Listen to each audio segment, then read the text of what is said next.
These are 25 things I've learned at the age of 25. One, you gotta stop caring about what people think. When you're 80 years old, you're not gonna look back and be like, wow, thank God I never did any of those things. If anything, you're gonna feel regret if you don't. And also those passions that you're so scared of pursuing is what might lead you into financial freedom, being in the best shape of your life. You just never know what's on the other side of those fears. And I promise you, when you start becoming successful at it, you will automatically just not care about what people think. Your motivation is your mindset. If you're relying on when you feel like it to do the things that you know you need to do, you're only gonna do it half the time, if that. You really have to be stronger than your feelings. And the way that I do that is to give myself perspective. So say I don't feel like going to the gym, I'll think about how I'm gonna feel tomorrow if I don't go. You also have to remind yourself of how many times you've told yourself you're gonna start tomorrow, and then you get tomorrow and regret that you didn't start yesterday. Number 3 is kind of a quote, and it's honor the impulses that are urging you to add more light into your life. So to me, any random burst of inspiration, whether that be to go to the gym, to go journal, to go hang out with this person,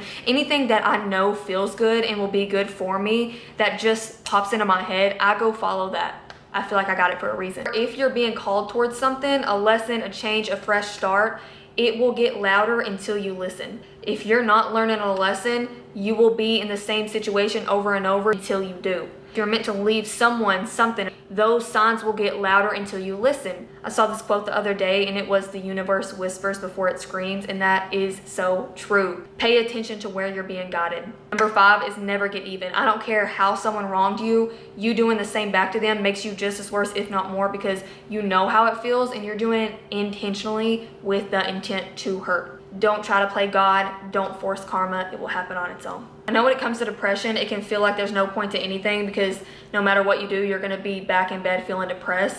But I promise those pockets of peace that you get from being out of the house is like coming up for air. And it serves as a reminder that you can feel differently than you feel now.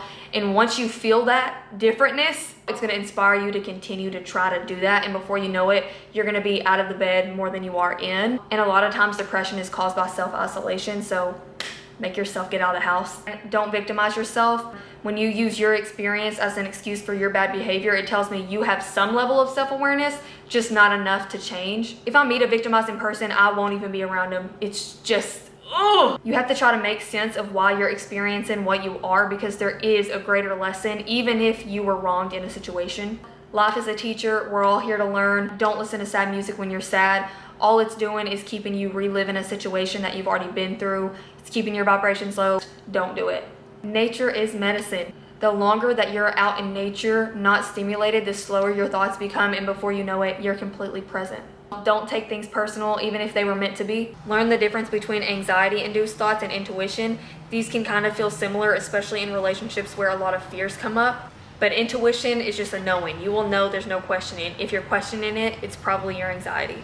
Everything you believe to be is, so when you change what you believe, it becomes. I actually came up with that myself, and I'm really proud of it. When I came up with it, it was about manifesting, which still applies, but it also goes for just your perspective. If you think you're not attractive, if you think that you're always going to be stuck, you're never going to get financially free, that's how you're going to experience life, and I don't claim that. Reframe your mind to believe that you're beautiful, believe that you're capable of doing anything that you set your mind to. You will attract and see experiences that validate that for you. If you want to romanticize life and believe that everything is full of love, that's how you will experience life. If you are the opposite and you're like, oh, nothing matters, you will experience life as if nothing matters. And so what you believe to be is for you, and all that is true for you, and all that I believe is true for me. Everybody's belief system is true somewhere because they believe it. There's truth in all religion, and the majority of religion is trying to teach you the same thing, just using different stories to tell it. A lot of people don't meditate because they say they can't sit still long enough, they can't get their thoughts to stop, they get distracted easily. If you are this person, you need to meditate more than the people who already do, because it's the same thing as saying, wow, I'm not going to the gym because I'm weak. You get what I'm saying? Replace your moisturizer with the sunscreen. If you're looking for a good sunscreen, the Skin 104, the blue or the green one, I promise you, just do it. Wear your sunscreen. Don't trust any inside thoughts, especially if it's late at night. Wait till you can get outside and take a walk and then make a decision. Be an environment for people to grow in. That means being able to handle people's truths, being dependable, being non-judgmental, and asking whether or not people either need advice or need just an ear and somebody to be there. Love without expecting anything in return. Don't make people earn your love. Give it and see what they do with it. Sometimes you have to be far enough away from the circumstances to see them clearly. And finally, get off that phone. Get off that phone. Get off that phone. Stop watching other people live their life and live your own.